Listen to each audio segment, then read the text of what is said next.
Hydraa కూల్చివేతలపై MLA Danam Nagender సంచలన వ్యాఖ్యలు చేశారు. మూసీ సుందరీకరణ పేరుతో పేదల ఇల్లు కూల్చడం సరికాదన్నారు. స్లంల జోలికి వెళ్లొద్దని ముందే చెప్పానన్నారు. మూసీ ప్రాంత వాసులకు ప్రత్యామ్నాయ ఏర్పాట్లు చేయించి ఖాళీ చేయించాలని సూచించారు. ఎప్పుడో డిసైడ్ చేసిన బఫర్ జోన్ ఎఫ్టీఎల్ పరిధితో ఎప్పుడు ఎలాంటి ఇబ్బంది లేదన్నారు. ఇళ్లకు రెడ్ మార్క్ చేయడం ఖచ్చితంగా తొందరపాటు చర్య అన్నారు. ఈ అంశాన్ని సీఎం దృష్టికి తీసుకెళ్తామన్నారు దానం నాగేందర్.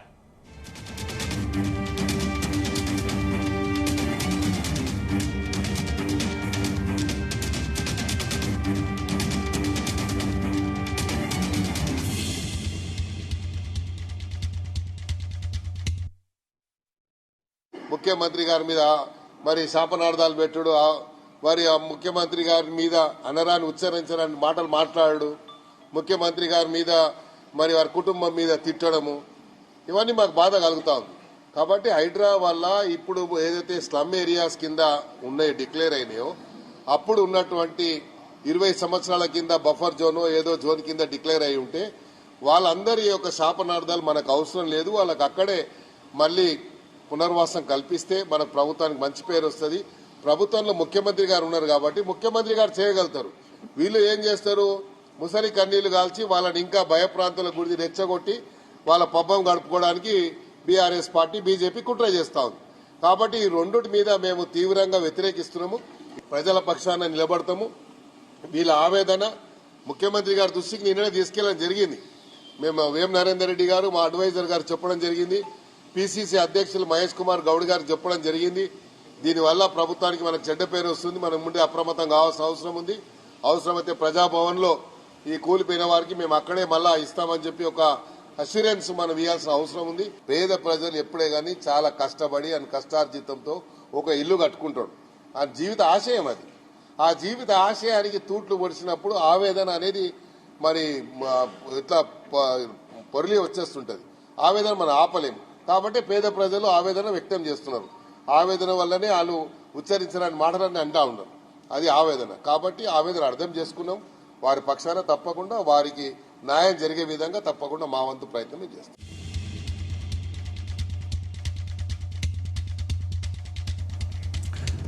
హైడ్రా కూల్చివేతలపై దానం నాగేందర్ సంచలన వ్యాఖ్యలు చేశారు. దీనికి సంబంధించిన మరింత పూర్తి సమాచారం మా ప్రతినిధి శ్రీచరణ్ అందిస్తారు. శ్రీచరణ్. సందీప్, స్లంల జోలికి వెళ్లకూడదని ముందే చెప్పా అంటూ హైడ్రాపై దానం నాగేందర్ సంచలన వ్యాఖ్యలు చేశారు. చెరువులు ఎఫ్టీఎల్ పరిధిలోని అనధికారిక లేఅవుట్లు నిర్మాణాల కూల్చివేతలు, మ్యూసీ బ్యూటిఫికేషన్ పనులతో హైదరాబాద్ లో అనేక ప్రాంతాల్లో తీవ్ర భయాందోళన నెలకొని ఉంది. ముఖ్యంగా మూసీ పరివాహక ప్రాంతాల్లో ఉన్న నివాసాలను కూల్చివేయాలని ప్రభుత్వం నిర్ణయించడము, ఆ ఇళ్లకు మార్కింగ్ చేస్తుండటంతో బాధితుల్లో ఆందోళన ఎక్కువ అవుతోంది. చెరువులో ఎఫ్టీఎల్ పరిధిలోని అన్ని ఏవైతే ఉన్నాయో అనధికారిక లేఅవుట్లు నిర్మాణాల కూల్చివేతలు, మూసీ బ్యూటిఫికేషన్ పనులతో హైదరాబాద్ లోని అనేక ప్రాంతాల్లో తీవ్ర భయాందోళన నెలకొని ఉంది. ముఖ్యంగా మూసీ నది పరివాహక ప్రాంతాల్లో ఉన్న నివాసాలను కూల్చివేయాలని నిర్ణయించడం, ఆ ఇళ్లను మార్కింగ్ చేస్తుండటంతో రోజు రోజుకి బాధితుల్లో ఆందోళన వ్యక్తమవుతోంది. మూసీ వాసుల్ని ఉన్నపళంగా తరలించడంపై ఆందోళన కొనసాగుతున్నాయి. ఓవైపు హైడ్రా, మరోవైపు జీహెచ్ఎంసీ ఆ బాధితులకు భరోసా ఇస్తూ ప్రకటనలు చేస్తున్నప్పటికీ ఇటు ప్రజలు అటు పలు రాజకీయ పార్టీల నుంచి తీవ్ర విమర్శలు వ్యక్తం అవుతున్నాయి. ఈ తరుణంలో ఎమ్మెల్యే దానం నాగేందర్ చేసిన వ్యాఖ్యలు మరోసారి సంచలనాత్మకంగా మారాయి. హైడ్రా, మూసీ పరివాహక ప్రాంతాల్లో ఇళ్లను ఖాళీ చేయించడంపై ఎమ్మెల్యే దానం నాగేందర్ కీలక వ్యాఖ్యలు చేశారు. స్లమ్ జోలికి హైడ్రా వెళ్లకూడదని ముందే చెప్పానంటూ కూడా ఆయన సంచలన వ్యాఖ్యలు చేశారు. జలవిహార్, ఐమాక్స్ లాంటివి చాలా ఉన్నాయి. పేదల ఇళ్లను కూల్చడం సరికాదు. మూసీ నిర్వాసితులకు కౌన్సిలింగ్ ఇవ్వాలంటూ తన మనోగతాన్ని మరోసారి కూడా ఆయన వినిపించారు. ప్రత్యామ్నాయ ఏర్పాట్లు చేసి ఖాళీ చేయించాల్సిందేనని, ఇళ్లకు రెడ్ మార్క్, సర్వే, తొందరపాటు చర్యలే అంటూ కూడా ఆయన కీలక వ్యాఖ్యలు చేశారు. ఎప్పుడో డిసైడ్ చేసిన బఫర్ ఎఫ్టీఎల్ పరిధిలో ఇప్పుడు ఇలాంటి ఇబ్బంది ఎలాంటి లేదని కూడా ఆయన అన్నారు. కూల్చిన ఇళ్లకు అక్కడే నివాసం ఏర్పాటు చేస్తే మంచిదని కూడా దానం నాగేందర్ ప్రస్తావించారు. ఈ అంశాన్ని ముఖ్యమంత్రి రేవంత్ రెడ్డి దృష్టికి కూడా తీసుకెళ్లామని మంత్రి దానం నాగేందర్ చెప్పారు. అయితే మరోవైపు ఆయన సీఎం ని తిడుతుంటే మా రక్తం మరిగిపోతుంది, దూకుడు వద్దని రంగనాథ్ కు అప్పుడే చెప్పా అంటూ కూడా మరో సంచలన వ్యాఖ్యలు చేశారు. కేటీఆర్ బిరామీ భవనాల కథ తెలుస్తా, బుల్డోజర్లకు అడ్డంగా పడుకునే దమ్ముందా హరీష్ రావు అంటూ కూడా మాజీ మంత్రి హరీష్ రావుకి ఆయన సవాల్ విసిరారు. సో ఈ హైడ్రా పైన రోజు రోజుకి కూడా పలు నిరసనలు వ్యక్తం అవుతున్నాయి అక్కడ ఇక్కడ. దీంతో పాటు బీజేపీ కూడా హైడ్రా పైన చాలా క్లియర్ గా క్లారిటీ ఉండాలి ప్రభుత్వానికంటూ కూడా సంచలన వ్యాఖ్యలు చేస్తున్న విషయం తెలిసిందే. మరోవైపు కేంద్ర హోంశాఖ సహాయ మంత్రి బండి సంజయ్ అయితే తారాస్థాయికి వెళ్లి మొదట ఓవైసీ బ్రదర్స్ కి చెందిన ఫాతిమా కాలేజ్ ని కూల్చండి, ఆ తర్వాత ఏమైనా మాట్లాడండి అంటూ కూడా ఆయన గతంలో కీలక వ్యాఖ్యలు చేసిన విషయం తెలిసిందే. మరోవైపు బీఆర్ఎస్ ఏమో మూసీ పరివాహక ప్రాంతాలకు at the same time Musi బాధితులకు అండగా ఉంటామని బీఆర్ఎస్ ప్రకటించింది. ఈ క్రమంలో హైదర్ షా కోటకు వచ్చిన బీఆర్ఎస్ నేతలకు తమ గోడు కూడా వెళ్లబూసుకున్నారు. నిన్న మాజీ మంత్రి హరీష్ రావును కూడా తెలంగాణ భవన్ లో కలిసి చాలా మంది ఎవరైతే ఈ ఎఫ్టీఎల్ పరిధిలో ఉన్న ఇల్లు అయితే ఏవైతే హైడ్రా కూల్చిబడిందో వాళ్ళందరూ కూడా తమ బాధను గోడుని మాజీ మంత్రి హరీష్ రావు దగ్గర వెళ్లబూసుకున్నారు. తాతల కాలం నుంచి తాము ఇక్కడే ఉంటున్నామని, కష్టాతీతంతో ఇల్లు కట్టుకున్నామని కూడా మాజీ మంత్రి హరీష్ రావు దగ్గర ప్రస్తావించారు. ప్రక్షాళన పేరుతో ప్రభుత్వం తమ ఇళ్లను కూల్చాలని చూస్తుందని వాపోయారు. తమకు అండగా ఉండి ఇళ్లను కూల్చకుండా అడ్డుకోవాలని కూడా వారు బీఆర్ఎస్ నేతలకు విజ్ఞప్తి చేశారు. అయితే ఇవంతా ఒకెత్తు అధికారిక పార్టీ ఎమ్మెల్యే అయిన దానం నాగేందర్ చేసిన వ్యాఖ్యలు మాత్రం రాజకీయాల్లో ఇప్పుడు సంచలనాత్మకంగా మారాయి. ఎందుకంటే ఆయన స్లమ్ జోలికి హైడ్రా వెళ్లకూడదని ముందే తాను చెప్పానంటూ కూడా ఆయన వ్యాఖ్యలు చేయడము ఇది ప్రభుత్వాన్ని ఇరుకున పెట్టే విషయంగా కూడా ప్రస్తుతం ఒక చర్చ నడుస్తోంది. దాంతో పాటు ఆయన ప్రధానంగా కూడా జలవిహార్, ఐమాక్స్ లాంటివి చాలా ఉన్నాయంటూ కూడా పరోక్షంగా కార్పొరేట్ అంటే పెద్ద స్థాయి వాటికి జోలికి వెళ్ళండి, పేదల ఇళ్లను కూర్చడం సరికాదంటూ కూడా ఆయన ప్రస్తావించడం కూడా ఇప్పుడు రాజకీయాల్లో ప్రకంపనలు లేపుతున్నాయి. మూసి నిర్వాసితులకు కౌన్సిలింగ్ ఇవ్వాల్సిందంటూ ఆయన మనోగతాన్ని మరోసారి కూడా వినిపించారు. మరి దీనిపైన కాంగ్రెస్ పెద్దలు కానీ ప్రభుత్వం ఎలాంటి రెస్పాండ్ దీనిపైన రియాక్ట్ అవుతారా, లేకపోతే కాంగ్రెస్ లోని మంత్రులు గాని ముఖ్యమంత్రి నేరుగా పిలిచి ఖైరతాబాద్ ఎమ్మెల్యే దానం నాగేందర్ తో మాట్లాడతారనేది కూడా ఒక క్వశ్చన్ మార్క్ ఉంది. మరోవైపు కూడా ఒకటి ప్రచారంలో ఉంది గడిచిన కొద్ది రోజులుగా, దీనికైతే అథెంటిసిటీ లేదు, స్పెక్యులేటివ్ గానే ఊహాజనితంగానే ఈ వార్త కూడా చక్కర్లు కొడుతుంది. కొద్ది రోజులుగా కూడా ఏదైనా ఖైరతాబాద్ పరిధిలోని కానీ ఏదైనా గ్రేటర్ కి సంబంధించిన కార్యక్రమాల్లో దానం నాగేందర్ పాల్గొంటున్నప్పటికీ అధికారికంగా ముఖ్యమంత్రి అపాయింట్మెంట్ పలుమార్లు కోరారని, దానికి ముఖ్యమంత్రి అపాయింట్మెంట్ ఇవ్వట్లేదని, ఈయనతో పాటు పట్నం మహేందర్ రెడ్డి వీరిద్దరికి కూడా ముఖ్యమంత్రి గడిచిన కొద్ది రోజులుగా అపాయింట్మెంట్ ఇవ్వట్లేదని కూడా ప్రచారంలో ఉంది. ఇది కూడా ఒక స్పెక్యులేటివ్ గానే నడుస్తోంది చర్చ.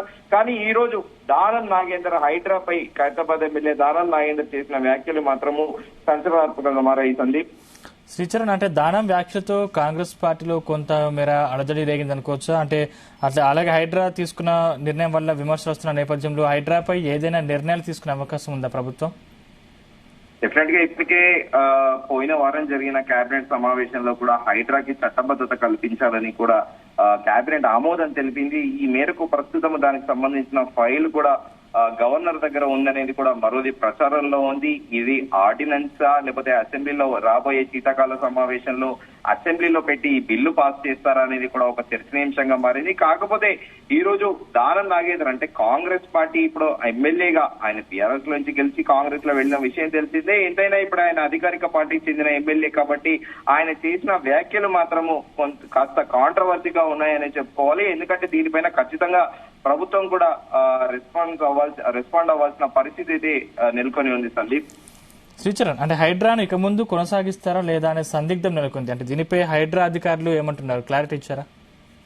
ప్రభుత్వం నుండి తమకు చాలా క్లియర్ గా ఇన్స్ట్రక్షన్స్ వచ్చాయి అంటూ కూడా నేను చెప్పిన విషయం తెలిసింది. దీంతో పాటు నిన్న ఇటు ఎంఐడి సెక్రటరీ దానకిషోర్ ఐఏఎస్ తో పాటు అలాగే నిన్న హైడ్రా అధికారి రంగనాథ్ కూడా ఐపీఎస్ అధికారి రంగనాథ్ కూడా నిన్న సచివాలయంలో ప్రత్యేకంగా ప్రెస్ మీట్ కూడా పెట్టిన విషయం తెలిసిందే. కీలక అంశాలు కూడా ప్రస్తావించారు. MID principal secretary Danakishore IAS కూడా 100 ఏళ్ల క్రితమే నిజాం మూసి అభివృద్ధి నమూనాలు థేమ్స్ నగరం కంటే అద్భుతంగా ఉన్నాయి. సో మూసి ప్రక్షాళన దిశగా తాము పనిచేస్తున్నామంటూ కూడా ఆయన ప్రకటించారు. దీంతో పాటు రంగనాథ్ ఐపీఎస్ అధికారి కూడా చాలా క్లియర్ గా కూడా చెప్పారు. అమీన్పూర్ లో వేలాది ఎకరాలు ఆక్రమణకు గురైంది. లేని ఆసుపత్రి రాత్రికే సృష్టించారు. అందుకే కూల్చాము. హైడ్రా అంటే భయం వద్దు, భవిష్యత్తుకు ఖచ్చితంగా భరోసా కల్పిస్తామంటూ కూడా నిన్న రంగనాథ్ హైడ్రా కమిషనర్ కూడా చాలా క్లియర్ గా కూడా చెప్పారు. నిబంధనలను పాటించని భవనాలను మాత్రమే హైడ్రా కూల్చింది అంటూ కూడా ఆయన చాలా క్లియర్ గా చెప్పారు. అమీన్పూర్ విల్లాలకు అనుమతులు లేవు, అక్రమంగా కట్టిన వాళ్లపై చర్యలు తీసుకున్నాము అంటూ కూడా ఆయన చెప్పారు. అమీన్పూర్ చెరువు ప్రాంతంలో అక్రమ నీటి వ్యాపారాలపై కూడా చర్యలు ఉంటాయి. అనుమతులు లేకుండా నిర్మాణాలు చేసిన యజమానులపై క్రిమినల్ కేసులు పెడుతున్నాము. కూకట్పల్లిలో బుచ్చమ్మ అనే మహిళ హైడ్రా భయంతో ఆత్మహత్య చేసుకోవడం చాలా బాధాకరం అంటూ కూడా ఆయన ప్రెస్ మీట్ లో నిన్న ప్రస్తావించారు. బుచ్చమ్మ ఇళ్లు ఫ్లాట్ బఫర్ జోన్ లోకి వస్తాయి, అయినా వాటికి జోలికి వెళ్లలేదు అంటూ కూడా ఆయన చాలా క్లారిటీగా చెప్పారు. బుచ్చమ్మ ఎవరో చెప్పిన మాటలకు నమ్మి ఆత్మహత్య చేసుకున్నారు. చెప్పుడు మాటలు వినొద్దు అంటూ కూడా పబ్లిక్ ని అడ్రస్ చేస్తూ నిన్న రంగనాథ్ హైడ్రా కమిషనర్ కూడా చాలా క్లియర్ గా చెప్పారు. పేదలకు కావాల్సిన సమయం ఇస్తాము, హైడ్రాకు ఎవరు భయపడవద్దు, ప్రతి మా టార్గెట్ పెద్దవాళ్ళే ఆ కూల్చివేతల ముందు జరుగుతాయి అంటూ కూడా ఆయన చాలా క్లియర్ గా చెప్పారు. కూల్చివేతలపై ప్రతి ఏదైతే ప్రాపర్టీ అయితే కూలుస్తున్నామో దానిపైన బ్యాక్గ్రౌండ్ వరకు జరుగుతోంది. పూర్తి స్థాయిలో నిబంధనలకు లోబడి ఎట్ ది సేమ్ టైం నిబంధనలకు విరుద్ధంగా ఉన్న వాటినే మేము కూలుస్తున్నామంటూ కూడా నేను ఆయన ప్రెస్ మీట్ లో చాలా క్లియర్ గా చెప్పారు. అవసరం లేకుండా కావాలని కొన్ని ఫిర్యాదులు హైడ్రాకు వస్తున్నాయంటూ కూడా ఆయన కీలక వ్యాఖ్యలు చేశారు. సో అయితే ఇప్పుడు ప్రస్తుతము ఈ హైడ్రా ఒకవైపు వివాదం నడుస్తోంది, మరోవైపు ఏమో తాజాగా ఈ రోజు దానం నాగేందర్ చేసిన వ్యాఖ్యలు ఎలాంటి మలుపు తిరుగుతాయి అనేది కూడా సర్వత్రా చర్చనీయాంశంగా మారింది. సందీప్, అంటే ఈ మధ్య కూల్చిన వాటిలో ఎక్కువగా పేదవాళ్ళే ఇళ్లే ఉంటున్నాయి, మరి పెద్దల జోలికి ఎందుకు పోవట్లేదు అనే కొంతమేర విమర్శలు వస్తున్నాయి. దీనిపై అధికారులు ఏమైనా క్లారిటీ ఇచ్చారా? అయితే దానికి ముందుగా కూడా చాలా క్లియర్ గా చెప్పారు. కొద్ది రోజుల కిందట కూడా ఈ ఎఫ్టీఎల్ పరిధిలతో పాటు బఫర్ జోన్ లో ఉన్నవి వాళ్ళందరూ కూడా ఎన్నో ఏళ్ల కిందట కూడా వాళ్ళు దాదాపు 20-30 ఏళ్లుగా అక్కడ ఇల్లు కట్టుకొని ఉన్నారు. ప్రభుత్వం ముందుగా వాళ్ళకి నోటీసులు కూడా ఇస్తుంది. ఆ నోటీసులు సర్వ్ చేశాకే ఆ కూల్చివేతలకి వెళుతున్నామంటూ కూడా అధికారులు చాలా క్లియర్ గా చెప్పారు. కాకపోతే ఇన్నేళ్లు లేనిది ఇప్పుడే సడన్ గా ఇది రావడం ఏంటి హైడ్రా అంటూ కూడా స్థానికంగా అక్కడక్కడ ప్రజలు కూడా చాలా తమ గొంతుకలు వినిపిస్తున్నాయి. ఈ నేపథ్యంలో బీఆర్ఎస్ నాయకుల దగ్గరికి వెళ్లి కూడా తమకు సహాయం చేయాల్సిందిగా కూడా వాళ్ళు ప్రార్థిస్తున్నారు. Sandeep, right, thank you Sricharan.